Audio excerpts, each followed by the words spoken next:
Hi doctors. നമ്മളൊക്കെ ഒരുപാട് കാലമായിട്ട് പ്രാക്ടീസ് ചെയ്യുന്ന ഡോക്ടേഴ്സാണ്. ക്ലിനിക് ഓണേഴ്സ് ആയിരിക്കാം, അതല്ലെങ്കിൽ ഇൻഡിവിജ്വൽ പ്രാക്ടീസ് ആവാം. എന്തായാലും നമ്മൾ നമ്മുടെ ഒരു ഗ്രോത്ത്, ഒരു കരിയർ ഗ്രോത്ത് നമ്മൾ മെഷർ ചെയ്യേണ്ടതായിട്ടുണ്ട്. മെഷർ ചെയ്യാൻ പറ്റാത്ത കാര്യങ്ങളൊന്നും എന്ത് ചെയ്യാൻ പറ്റില്ല, നമുക്ക് ഗ്രോത്ത് കൊണ്ടുവരാൻ കഴിയില്ല.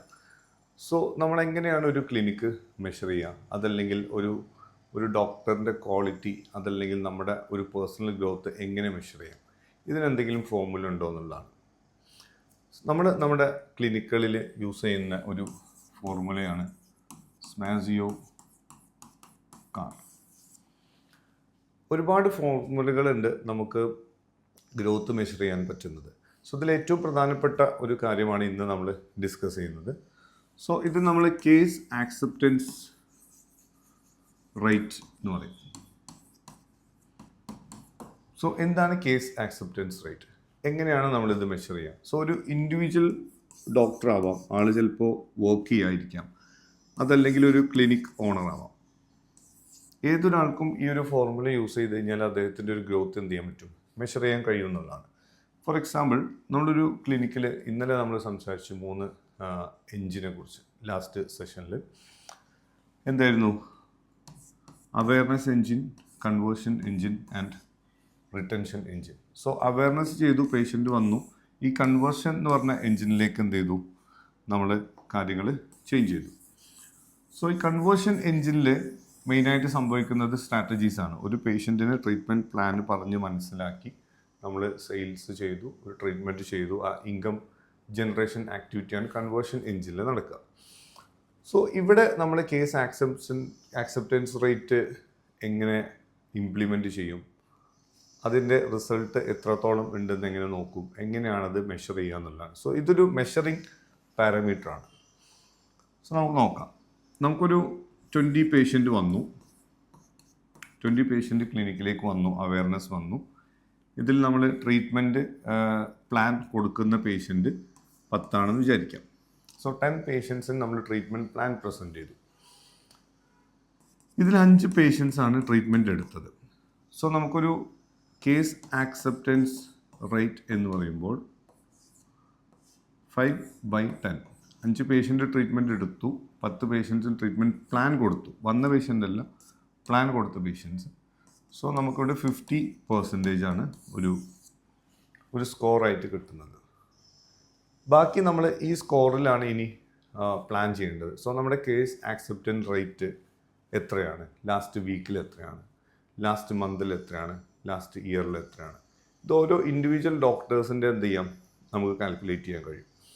അതുപോലെ നിങ്ങൾക്ക് ട്രീറ്റ്മെൻറ്റ് ബേസിസിൽ ചെയ്യാൻ പറ്റും. എങ്ങനെ ട്രീറ്റ്മെൻറ്റ് ബേസിൽ ചെയ്യാം? ഫോർ എക്സാമ്പിൾ, ക്ലിനിക്കിൽ 3 ഡോക്ടേഴ്സുള്ള ക്ലിനിക്കാണ് വിചാരിക്കാം, 1, 2, 3. സോ ഓരോ ഡോക്ടേഴ്സിനും ഈ ഒരു ഫോർമുല നമ്മൾ കൊടുക്കുന്നു. ഇത് നമ്മൾ വീക്കിലി അസസ് ചെയ്യാം, CAR. സോ ഫസ്റ്റ് ഡോക്ടർ, അതല്ലെങ്കിൽ നിങ്ങളുടെ ക്ലിനിക് ഓണർ 10 കേസ് സബ്മിറ്റ് ചെയ്യുമ്പോൾ, അല്ലെങ്കിൽ 10 കേസ് ചെയ്തു, 10 കേസും പ്രസൻറ്റ് ചെയ്തു, 10 കേസും ഇംപ്ലിമെൻറ്റ് ചെയ്തു, പേഷ്യൻ്റ് ചെയ്തു. സോ 100% ആണ് റേഷ്യോ വരുന്നത്, അല്ലെങ്കിൽ സ്കോർ വരുന്നത്. അടുത്തൊരു ഡോക്ടർ ചെയ്ത സമയത്ത് 3 ട്രീറ്റ്മെൻറ്റ് പേഷ്യൻ്റ് ചൂസ് ചെയ്തു, 10%, 10 കേസ് ഓൾറെഡി പ്രസൻറ്റ് ചെയ്ത് കഴിഞ്ഞു. സോ 30%. അടുത്തൊരു ഡോക്ടറായപ്പോൾ 6 ആയി. സോ 60%. ഇങ്ങനെ ഒരു ഡാറ്റ കിട്ടുന്ന സമയത്ത് നമുക്ക് അസസ് ചെയ്യാൻ എളുപ്പമാണ് എന്താണ് ഇവിടെ സംഭവിച്ചിട്ടുള്ളത്. ഈ ഡോക്ടർ പ്രസൻറ്റ് ചെയ്ത സമയത്ത് 100% ഉള്ളത് ഈ ഡോക്ടർ ചെയ്ത സമയത്ത് 30% ആയി കുറഞ്ഞു. ഇത് എന്തുകൊണ്ടാണെന്നുള്ളത് എന്ത് ചെയ്യാം, നമുക്ക് ചെക്ക് ചെയ്യാം. അതുപോലെ നമുക്ക് ചെയ്യാൻ പറ്റുന്നത്, ഇപ്പോൾ മൾട്ടിപ്പിൾ ക്ലിനിക്കുള്ള ഡോക്ടേഴ്സാണ് വിചാരിക്കാം.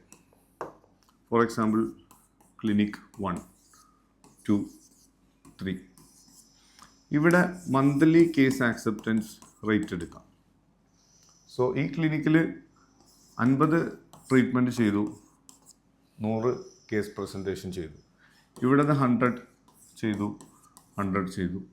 ഇവിടെ 25/100 ആണ്. So you will get A data. ഇങ്ങനെ ഡാറ്റ വെച്ചിട്ട് നമ്മൾ ഒരു ഗ്രോത്ത് ചേസ് ചെയ്ത് കഴിഞ്ഞാലാണ് നമുക്ക് എന്ത് ചെയ്യുക, മിസ്റ്റേക്കുകൾ മനസ്സിലാവുക, എവിടെയാണ് നമുക്ക് തെറ്റുള്ളത്, അതല്ലെങ്കിൽ ഏത് ഏരിയയിലാണ് നമ്മൾ ചേഞ്ച് കൊണ്ടുവരേണ്ടത് എന്നുള്ളത്. സോ ഇത് ഞാൻ പറഞ്ഞല്ലോ, ബേസിക്കലി നമ്മുടെ കൺവേർഷൻ എൻജിൻ്റെ പ്രോബ്ലംസ്, അതല്ലെങ്കിൽ കൺവേർഷൻ എൻജിനിൽ സംഭവിക്കുന്ന പ്രോബ്ലംസ് ആണ്. അവിടെ നിങ്ങൾക്കൊരു പ്രോപ്പർ സ്ട്രാറ്റജി ഉണ്ടോ? മൾട്ടിപ്പിൾ ക്ലിനിക്സ് റൺ ചെയ്യുന്ന സമയത്ത് ഒരേ സ്ട്രാറ്റജീസ് യൂസ് ചെയ്ത് കഴിഞ്ഞാലാണ് ഈ കാര്യങ്ങൾ നടക്കുക. അതുപോലെ തന്നെ ഡിഫറെൻറ്റ് ഡോക്ടേഴ്സ് പ്രാക്ടീസ് ചെയ്യുന്ന ക്ലിനിക്കിലാവുമ്പോൾ എന്ത് വേണം? ഒരു പ്രോപ്പറായിട്ടുള്ള ഒരു കൺവേർഷൻ സ്ട്രാറ്റജീസ് വേണം. സോ നിങ്ങൾക്ക് പേഷ്യൻസിനെ കാറ്റഗറൈസ് ചെയ്യാൻ പറ്റണം, ട്രീറ്റ്മെൻറ്റ്സിനെ കാറ്റഗറൈസ് ചെയ്യാൻ പറ്റണം. എല്ലാ ഡോക്ടേഴ്സിനും ഒരു കഴിവാവില്ല. സോ ഈ ഒരു കൺവേർഷനിൽ അത്ര എഫിഷ്യൻ്റ് അല്ലാത്ത ഡോക്ടേഴ്സിന് കൺവേർഷൻ സിസ്റ്റംസ് പ്ലാൻ ചെയ്യണം, കൺവേർഷൻ ടൂൾസ് പ്ലാൻ ചെയ്യണം. ഇങ്ങനെ ഡിഫറെൻറ്റ് ടൂൾസുകൾ നമ്മൾ ക്ലിനിക്കിൻ്റെ ഒരു ഗ്രോത്തിന് വേണ്ടി യൂസ് ചെയ്ത് കഴിഞ്ഞാൽ മാത്രമേ ക്ലിനിക്ക് എന്ത് ചെയ്യാൻ പറ്റുള്ളൂ, നമുക്ക് ഗ്രോത്ത് കൊണ്ടുവരാൻ കഴിയുള്ളൂ എന്നുള്ളതാണ്.